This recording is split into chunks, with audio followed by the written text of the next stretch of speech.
வணக்கம் நேர்களே, நான் உங்கள் ஆஸ்ட்ரோ பூர்ணா. இன்னைக்கு நம்ம பார்க்கக்கூடிய சிறப்பு தலைப்பு சனி வக்ர பெயர்ச்சி. சனி பகவான் மீன ராசியில் இருந்து கொண்டு தன்னுடைய நிலையை வக்ர நிலையாக மாற்றிக்கொள்கிறார்.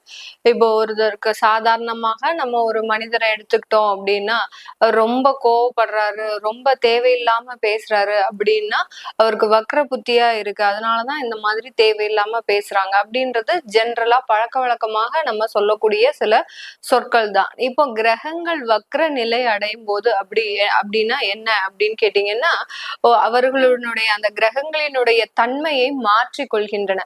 இப்ப சனியினுடைய தன்மை என்னது? ஒரு நீதிமான், ஒரு ஜோதிட ரீதியாக ஒரு நீதிமான், ஒரு மெதுவாக செல்லக்கூடிய ஒரு கிரகம். இந்த மாதிரியாக தன்மை கொண்ட அந்த சனி பகவான் தன்னுடைய தன்மையை மாற்றிக்கொள்கிறார். இப்போ நீதிமானாக எல்லாம் செயல்பட மாட்டாரு. அடுத்து பாத்தீங்கன்னா மெதுவாகவும் செயல்பட மாட்டாரு. ரொம்ப ஃபாஸ்டா ஒரு செயல்படக்கூடிய ஒரு கிரகமாக மாற போறாரு. தன்னுடைய தன்மையை மாற்றிக்கொள்ள போகிறார். அப்படியே ஆப்போசிட்டா மாற்றிக்கொள்ள போகிறார். அதுதான் அந்த வக்ர நிலை பெறக்கூடிய ஒரு சனியின் ஒரு நிலைமை. இந்த சனியினுடைய வக்ர பெயர்ச்சியில ஒவ்வொரு ராசி என்பவர்களுக்கும் மாற்றங்கள் அதிகப்படியாக இருக்கும். சனி பெயர்ச்சி ஒரு விதமாக இருந்தாலும் இந்த சனியினுடைய வக்ரத்தன்மை ஒரு விதமான ஒரு பலன்களை ஒவ்வொரு ராசி என்பவர்களுக்கும் கொடுக்கும். அதை தான் நம்ம இன்னைக்கு இந்த பதிவுல தெளிவா பார்க்க போறோம். இந்த சேனல்ல நீங்க முதன்முறையா பாக்குறீங்க அப்படின்னா சப்ஸ்கிரைப் பண்ணிக்கோங்க. பெல் பட்டன்ல ஆல் ஆப்ஷன் சூஸ் பண்ணிக்கோங்க. இந்த சனி வக்ரத்தன்மை எத்தனை நாட்களுக்கு இருக்கு அப்படின்னு கேட்டீங்கன்னா, கிட்டத்தட்ட 135 நாட்களுக்கு, அதாவது ஒரு 4.5 மாதங்களுக்கு, ஜூலை மாதம் 13ஆம் தேதியிலிருந்து நவம்பர் மாதம் 27ஆம் தேதி வரை தன்னுடைய நிலையை சனி பகவான் வக்ரகதியாக மாற்றிக்கொள்கிறார். இதை தான் நம்ம இப்போ டீட்டெயில்டா ஒவ்வொரு ராசி என்பவர்களுக்கும் பார்க்க போறோம். வாங்க பார்க்கலாம். ரிஷப ராசி அன்பர்கள் பொதுவாகவே நிறைய ஒரு விஷயத்துல அதிகமான கவனத்தை செலுத்துபவர்கள். எந்த விஷயமாக இருந்தாலும் சரி, அதை ரொம்ப கவனமோட, எப்படி நம்ம ஒரு கண்ணாடி பாத்திரத்தை கையில எடுத்துட்டு போனா ரொம்ப கவனமோட இருப்போமோ, அதே மாதிரிதான் இந்த ரிஷப ராசி அன்பர்கள். ஒரு கவனம் சிதறாமல் சில வேலைகளை ஒரு நல்லபடியாக ஒரு நேர்த்தியாக செய்து முடிப்பவர்கள் இந்த ரிஷப ராசி அன்பர்கள். வாழ்க்கையிலையும் சரி, வேலையிலையும் சரி, தொழிலையும் சரி, அதிக நஷ்டத்தை அனுபவித்தாலும் அந்த நஷ்டத்தை வெளிக்காட்டாம ரொம்ப சிரித்த முகத்தோடு இருப்பவர்கள். ஏன்னா இந்த ராசிக்கு அதிபதி சுக்கிரன்னாலே ஒரு பளீர்னு எப்போதுமே ஒரு தேஜஸா இருக்கக்கூடியவர்கள். எந்த ஒரு சோர்வு நிலை வந்தா கூட அந்த சோர்வு நிலையை தாண்டி தன்னைத்தானே மாற்றி அமைக்கக்கூடியவர்கள் இந்த ரிஷபராசி என்பர்கள். இருந்தாலும் இந்த ரிஷபராசி என்பர்களுக்கு கடந்த ஒரு 1.5 வருடங்களாக 2 வருடங்களாக நிறைய தொந்தரவுகள். ஏன்னா அந்த ஜென்ம குரு இருந்தது இவர்களினுடைய ஒரு மகிழ்ச்சியான ஒரு தருணத்தையே அழிச்சிருச்சு. எந்த அளவுக்கு மகிழ்ச்சியாக இருந்தாங்களோ அந்த அளவுக்கு அந்த மகிழ்ச்சியே இவங்க முகத்துல காணும். அப்படி இருந்தாலும் சில நேரத்துல தன்னைத்தானே மாற்றிக்கொண்டு நம்ம இந்த மாதிரி எல்லாம் இருக்கக்கூடாது, நம்மளுடைய துன்பத்தை மற்றவர்களுக்கு காட்டக்கூடாது அப்படின்னு தன்னைத்தானே மாற்றிக்க முயற்சி செய்யறாங்க. அது கடந்த ஒரு 1.5 வருடங்களாக பெரிய அளவுக்கு மாறல. எப்போதுமே ஒரு தனிமையில இருக்கக்கூடிய ஒரு வாழ்க்கையாக மாறிவிட்டதே அப்படின்ற மாதிரியான சில தேவையில்லாத ஒரு அவமானங்களையும் அசிங்கங்களையும் அனுபவித்த இந்த ரிஷபராசி என்பர்களுக்கு சனி பகவான் 11ஆம் இடத்துல வக்ரகதி அடைகிறார். 11ஆம் இடத்துல இருந்து கொண்டு அந்த வக்ரகதி அடையும் போது உங்களுடைய சில துன்பங்கள் மறையறதுக்கு உண்டான ஒரு நேரமாக இருக்கும். 11ஆம் இடம்ன்றது மகிழ்ச்சி ஸ்தானம், லாபஸ்தானம். அடுத்து பாத்தீங்கன்னா உங்களுடைய முன்னேற்றத்தை குறிக்கக்கூடிய ஒரு ஸ்தானம் தான். நம்மளுடைய லைஃப்ல அடுத்த கட்ட டெவலப்மெண்ட் அப்படின்னு பார்க்கணும் அப்படின்னு விருப்பப்படுறவங்க அந்த 11ஆம் இடத்துல என்ன கிரகங்கள் இருக்கோ அதை பொறுத்துதான் அவர்களுடைய லைஃபே ஒரு மகிழ்ச்சியான ஒரு தருணமாக இருக்கும். அந்த 11ஆம் இடத்துல பாவ கிரகங்களோ இல்ல வக்ர கிரகங்களோ இருந்ததுன்னா அந்த இடத்துல சில தோல்விகள், அந்த தோல்விகளை சமாளிச்சு வரக்கூடிய ஒரு நபர்களாக தான் இருப்பீங்க. இப்போ இந்த சனி பகவான்ன்றது ஒரு பாவ கிரகம். அவர் தன்னுடைய தன்மையை மாற்றி அமைக்கிறார். மாற்றி அமைக்கும் போது உங்களுக்கு தேவையான ஒரு அங்கீகாரத்தை இந்த இடத்துல கொடுக்கக்கூடிய ஒரு கிரகமாக தான் செயல்பட போறார். இது நாள் வரைக்கும் தொழில் செஞ்சிருப்பீங்க. ஆனா அந்த தொழில் ரீதியாக நீங்க பெரிய அளவுக்கு சமுதாயத்துல வந்திருக்க மாட்டீங்க. எவ்வளவோ கடின உழைப்பு, இரவு பகல் பாராம இந்த ரிஷபராசி என்பர்கள்லாம் அதிகமான பேர் உணவு தொழில் செஞ்சுட்டு இருப்பாங்க. நிறைய உணவு தொழில் செஞ்சுட்டு இருப்பாங்க. அந்த உணவு தொழில்ல நிறைய பேர் பாத்தீங்கன்னா ராப்பகல் பாராம 24 மணி நேரம் உழைப்பாங்க. காலையில அவங்க தூங்குறதே பாத்தீங்கன்னா இரவு தூங்குறதே 2 மணி நேரத்துல இருந்து ஒரு 3 மணி நேரம் தான் இருக்கும்.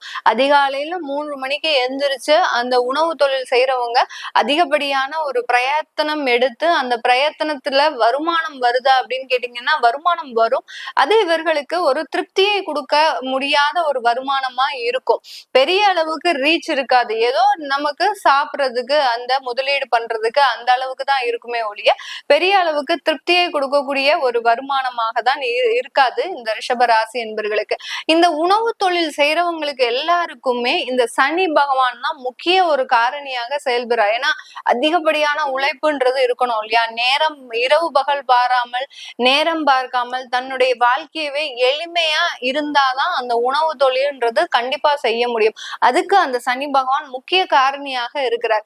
இந்த காலகட்டத்துல கடந்த ஒரு 6 மாதத்துல 11ஆம் இடத்துல அந்த சனி பகவான் வந்தாலும் இவர்களுக்கு கடந்த 6 மாதத்துல அந்த சனி பகவான் வந்து அந்த தொழில்ல ஒரு மந்த தன்மையை கொடுத்திருப்பார். பெரிய அளவுக்கு லாபம் வரும். ஆனா இவர்களால அந்த சில ஆர்டர்ஸ் எல்லாம் ரிஜெக்ட் பண்ணக்கூடிய அளவிற்கு அந்த சனி பகவான் ஒரு மந்த தன்மையை கொடுப்பாரு. எப்போதுமே அந்த ஆர்டர்ஸ் எல்லாம் ரொம்ப அசால்ட்டா செஞ்சு முடிப்பீங்க. ஆனா கடந்த ஒரு 6 மாதமாக 8 மாதமாக பாத்தீங்கன்னா உங்களால பெரிய ஆர்டர்ஸ் வருது, அதை செய்து முடிக்க முடியாத அளவிற்கு உங்களுக்கு தொழிலாளர்கள் பற்றாக்குறை, அடுத்து பாத்தீங்கன்னா போதுமான ஒரு நேரமின்மை, இந்த மாதிரிலாம் என்னடா இது நம்ம எப்போதும் செய்யறது தானே, ஆனா இப்போ என்னமோ நம்மளுக்கு கன்ஃபியூஸ் ஆகுதே அப்படின்ற அளவிற்கு அந்த சனி பகவான் ஒரு மந்த தன்மையை உங்களுடைய தொழில்ல கொடுத்திருப்பாரு, லாபத்திலையும் கொடுத்திருப்பாரு. இந்த காலகட்டம் இந்த 13ஆம் தேதி ஜூலைல இருந்து இந்த சனி பகவான் அந்த தன்மையை முற்றிலுமாக மாற்றி அமைக்கக்கூடிய ஒரு நேரம். நிறைய ஆர்டர்ஸ் கிடைக்கும், நிறைய ஒரு ஜாப் கான்ட்ராக்ட் கிடைக்கும். அடுத்து பாத்தீங்கன்னா கான்ட்ராக்ட் தொழில் பண்றவங்களுக்கு எல்லாம் இந்த காலகட்டம் ரொம்ப ஒரு வாய்ப்பு தான் சொல்லணும். ஏன்னா எந்த அளவுக்கு நீங்க ரொம்ப தொழிலே இல்லாம ஒரு பிசினஸ் கூட இல்லாம இருந்தீங்களோ அவர்களுக்கு எல்லோருக்குமே இந்த ராசி என்பர்களுக்கு இந்த 4.5 மாதங்கள் ஒரு மிகப்பெரிய ஒரு கோல்டன் பீரியட் தான் சொல்லணும். அந்த அளவுக்கு அந்த வாய்ப்புகள் உங்களை தேடி வருவதற்குண்டான ஒரு நேரமாக இருக்கும். லேபர் கான்ட்ராக்டா வச்சிருக்கிறவங்க வெளிநாட்டுல எல்லாம் நிறைய பேர் வந்து லேபர் கான்ட்ராக்ட் தொழில் பண்ணிட்டு இருக்கிறீங்க. அவர்களுக்கு எல்லோருக்குமே இந்த காலகட்டம் மிகவும் ஒரு அற்புதமான ஒரு காலகட்டமாக இருக்க போகுது. ஏன்னா சனி பகவான் வக்ரகதி அடையும் போது அந்த ராகுவோட சேரும் போது அந்த சனி ராகுன்ற சேர்க்கை அந்த லேபர் கான்ட்ராக்டுக்கு ஒரு முக்கியத்துவம் வாய்ந்த ஒரு கிரகமாக இருக்க போது இந்த 4.5 ஆண்டுகளுக்கு 4.5 மாதங்களுக்கு. இந்த 4.5 மாதங்கள்ல இந்த சனி பகவானுடைய தன்மை இந்த தொழில் செய்யறவங்களுக்கு எல்லாருக்குமே நிறைய ஒரு மாற்றத்தை கொடுக்க போகுது.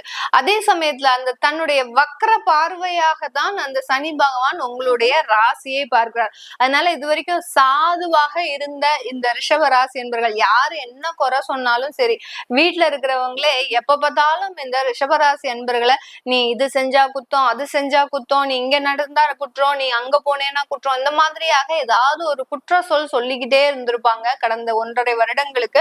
அடுத்து பாத்தீங்கன்னா எப்போதுமே இந்த தன்மையை இந்த ரிஷபராசி என்பர்கள், ஏன்னா யாராவது வீட்டுக்கு வந்தாங்கன்னா ஒரு சிரிச்ச முகத்தோட பேசுவாங்க. ஆனா வீட்டுல இருக்கிறவங்களுக்கு அது பிடிக்காது. ஏன் அவங்க வந்தோடனே நீ அப்படி ஒரு சிரிப்பு சிரிக்கிற, உன்னால அமைதியா இருக்க முடியாதா, அவங்க கிட்ட பேசாம இருக்க முடியாதா அப்படின்லாம் ஒரு குறை சொல்லிக்கிட்டே இருப்பாங்க. ஒரு சின்ன சின்ன விஷயத்துக்கும் குறை சொல்லக்கூடிய ஒரு நபர்களாக தான் உறவினர்களும் சரி தன்னை சார்ந்தவர்களும் இந்த ராசி என்பர்களுக்கு இருப்பாங்க. அப்படிப்பட்டவர்களுக்கு இந்த காலம் பாத்தீங்கன்னா சாது மிரண்டால் காடு கொள்ளாது அப்படின்ற மாதிரி தான். என்ன எந்த இடத்துல எதை செய்யணும் அப்படின்னு நினைக்கிறீங்களோ ரொம்ப அசால்ட்டா செய்யக்கூடிய ஒரு நேரம். வக்ரகதியாக உங்களுடைய ராசியை அவர் 3ஆம் பார்வையாக பார்க்கிறார். அப்படி இருக்கும்போது நீங்க சாதாரண தன்மையோட யார்ட்டையும் பேச மாட்டீங்க. இது வரைக்கும் யாருக்கெல்லாம் பாவப்பட்டு நீங்க பேசுனீங்களோ அவங்க கிட்ட எல்லாமே ரொம்ப ஆப்போசிட்டா பேச ஆரம்பிச்சிருவீங்க. என்ன வேணும் உனக்கு, நான் இப்படித்தானே இருக்கணும், நான் இப்படித்தான் இருப்பேன் அப்படின்ற மாதிரியாக நீங்களே உங்களுடைய ஒரு தன்மையை மாற்றி அமைக்கக்கூடிய ஒரு நேரமாக தான் இந்த ரிஷபராசி என்பர்களுக்கு இருக்க போது. 5ஆம் பார்வை 5ஆம் இடத்தையும் உங்களுடைய சனி பகவான் பார்க்கிறார், வக்ரகதியாக பார்க்கிறதுனால குழந்தைகள் எந்த அளவுக்கு மாற்றங்களை அனுபவிக்கணும்னு நினைக்கிறீங்களோ அந்த மாற்றங்கள் எல்லாம் வந்திருக்காரு. நல்லா படிக்கணும்னு நினைச்சிருப்பீங்க, ஆனா அந்த குழந்தை நல்லா படிச்சிருக்காது. மார்க் எல்லாமே நீங்க எதிர்பார்த்ததை விட ரொம்ப கம்மியா தான் வாங்கியிருந்திருப்பாங்க. ஆனாலும் அவர்கள்கிட்ட உங்களால கோபப்படவும் முடியாது, சாந்தமாகவும் பேச முடியாது. இந்த மாதிரியான ஒரு 2 தன்மையோட நீங்க ஒரு அனுபவிக்கக்கூடிய ஒரு காலமாக இருந்திருக்கும். இப்போ அந்த குழந்தையினுடைய டெவலப்மெண்ட்ன்றது இந்த காலகட்டம் ஒரு அபார வளர்ச்சியாக இருக்கும். குழந்தை பாக்கியம் இல்லாதவர்களுக்கும் பாத்தீங்கன்னா, இதுவரைக்கும் குழந்தை பாக்கியம் இல்லாதவர்களுக்கு இந்த காலகட்டம் எளிதாக குழந்தை பாக்கியம் கிடைக்கக்கூடிய ஒரு தன்மை. அப்படியே அந்த சனி பகவான் ஆப்போசிட்டா செயல்படக்கூடிய ஒரு நேரமாக இருக்கும். இதனால் வரைக்கும் ஒரு மந்த தன்மையோட எல்லா விஷயத்திலும் குழந்தைகள் ஏன் மார்க் எடுக்கல, அந்த இடத்துல உங்களுடைய ராசிக்கு அந்த சனி பகவான் 7ஆம் பார்வையாக உங்களுடைய 5ஆம் இடத்தை பார்க்கிறதுனால அந்த குழந்தை ஒரு மந்த தன்மையாகவே இருந்திருக்கும். எந்த அளவுக்கும் ஒரு சுறுசுறுப்பாக இல்லாம, நீங்க சொல் பேச்சு கேட்காம இப்படி எல்லாம் இருந்தக்கூடிய அந்த குழந்தையாகப்பட்டது இப்போ உங்களுடைய பேச்சுக்கு அடங்கி, உங்களுடைய கோபத்திற்கு அடங்கி, ஏன்னா நீங்க தான் இப்போ வக்ரகதியா மாறிட்டீங்க இல்லையா, அந்த சனியினுடைய பார்வை உங்க ராசிக்கு முழுவதுமா படும்போது ஒரு சூடா இருப்பீங்க, ஒரு அனல் பறக்கக்கூடிய ஒரு நபராக தான் இந்த ராசி என்பர்கள் இருக்க போறீங்க. அதனால குழந்தைகள் விஷயத்துல ரொம்ப வளர்ச்சின்றது உங்களுக்கு இந்த இடத்துல கிடைக்க போகுது. அடுத்து உங்களுடைய பாக்கியஸ்தானத்தையும் வக்ரகதியாக பார்க்கறதுனால சில உறுதுணைகளை, சில ஒத்துழைப்பெல்லாம் நீங்களே வேண்டான்னு நிராகரிச்சுட்டு போயிட்டே இருப்பீங்க. உங்களுடைய தந்தை வழி ஒரு ஒத்துழைப்பு, உங்க தந்தை வழி உறவுகள்ல இருந்து ஏதாவது ஒரு வர வேண்டிய பாக்கியங்கள் இருக்கு அப்படின்னா ரொம்ப கேட்டு கேட்டு பார்த்து நீங்க எதுவுமே நடக்கலன்ற பட்சத்துல நீங்களே அந்த சில விஷயங்கள் எல்லாம் நீங்களே ஒரு ஃப்ரீயா கொடுக்கக்கூடிய ஒரு டைமா தான் வரும். ஏன்னா ஒரு ஒரு சொத்து சண்டையே இருக்கு அப்படின்ற பட்சத்துல இந்த ரிஷபராசி என்பர்கள் பூர்வீக சொத்துல எல்லாம் பிரச்சனைகள் இருக்கு அப்படின்னா இந்த இடத்துல தானமாக எழுதி கொடுக்கக்கூடிய ஒரு டைம். எனக்கு எதுவுமே வேண்டாம், நீங்க நல்லா இருந்தா போறோம் அப்படின்ற மாதிரியாக அந்த சொத்துக்களை விட்டு கொடுக்கக்கூடிய ஒரு நேரமாக தான் இந்த வக்ரகதி சனி பகவான் இந்த ரிஷபராசி என்பர்களுக்கு மிக அருமையாக செயல்பட போறார். தன்னுடைய சொந்த காலில் முழுவதுமாக மாற்றங்களை மாற்றி அமைக்கக்கூடிய ஒரு நேரம். வேலை செய்கின்றவங்களுக்கு பாத்தீங்கன்னா அவர்களுடைய வேலை விட்டுருக்கிறீங்க அப்படின்னா, ரிஷபராசி என்பர்கள் யாராவது வேலையை விட்டுருக்கிறீங்க அப்படின்னா அந்த இடத்துல உடனே ஒரு வேலை வாய்ப்பை கொடுப்பாரு. அந்த இடத்துல பதவி உயர்வு, வருமான உயர்வு, இப்படி அடுக்கடுக்காக நிறைய மாற்றத்தை கொடுக்கக்கூடிய ஒரு நேரமாகவும் இருக்கும். வேலைக்கு போகவே இஷ்டம் இல்லை அப்படின்றவங்க எல்லாம் பாத்தீங்கன்னா இப்போ இந்த 4.5 மாதங்களுக்கு ரொம்ப சுறுசுறுப்பா வேலை செய்யக்கூடிய ஒரு நேரமாகவும் தான் இந்த ரிஷபராசி என்பர்களுக்கு இருக்க போகுது. இந்த காலகட்டம் திருமண முயற்சிகள்ல சிறிதளவு தேக்கங்கள் இருக்கும். அதே சமயத்துல காதல் விஷயத்துல எல்லாம் பாத்தீங்கன்னா ஒரு முரண்பாடான கருத்துக்கள், வக்ரகதியோடு உங்களுடைய 5ஆம் இடத்தை பார்க்கும் போது அந்த காதல்ல சில ப்ராப்ளம்ஸ் வர்றதுக்கு வாய்ப்புகள் அதிகமாக இருக்கு இந்த ரிஷபராசி என்பர்களுக்கு. அதனால ஒரு 4.5 மாதங்களுக்கு பொறுமையாக போங்க, எந்த விதமான பேச்சுவார்த்தைகளும் செய்யாதீங்க. கருத்து வேறுபாடுக்கு அதிகமான ஒரு சாத்திய கூறுகள் அதிகமாக இருக்கு. வெளிநாட்டுல வேலை செய்யறவங்களுக்கு இந்த காலகட்டம் ஒரு நிறைய ஒரு வாய்ப்புகளையும் அடுத்த வருமானத்தையும் அளிக்கக்கூடிய ஒரு நேரமாக இருக்கும். வருமானம் நல்ல சஃபிஷியண்டா வந்துட்டு இருக்கும். எந்த இடத்துல இன்வெஸ்ட் பண்ணணும், எந்த இடத்துல இன்வெஸ்ட் பண்ணக்கூடாது அப்படின்றத நீங்களே உணர்ந்து செயல்படக்கூடிய ஒரு நேரமாக தான் இந்த சனி வக்ரகதி இந்த ரிஷபராசி என்பர்களுக்கு கொடுக்க போகுது. இது எல்லாமே நம்ம கோச்சார நிலவரப்படிதான், தற்காலிக சூழ்நிலை, அதாவது கோச்சாரம்னாலே தற்காலிக சூழ்நிலையை வச்சுதான் நம்ம சொல்லிட்டு இருக்கிறோம்.